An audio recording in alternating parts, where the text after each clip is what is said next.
ఏంటివి? షూవా? టైం ఉంది నాన్న. బస్సులో వెళ్ళాలి ఈరోజు.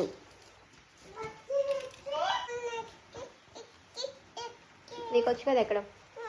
ఆ షూ తీసేసి ఎక్కువ.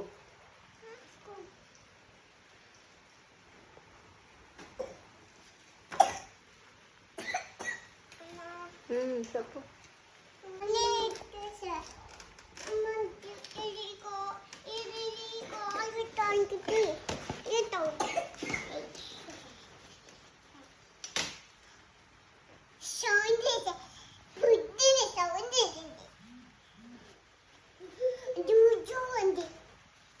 వర్షం పడుతుంటే ఎలా వెళ్తాం? నాన్న గొడిగేస్తావా? నిన్ను ఎత్తుకొని గొడిగేస్తాడా? నీ స్టాలర్ ఎవరు నెడతాడు? నీ స్టాలర్ నేను నెట్టేదా? మరి నేను తడిచిపోతాగా.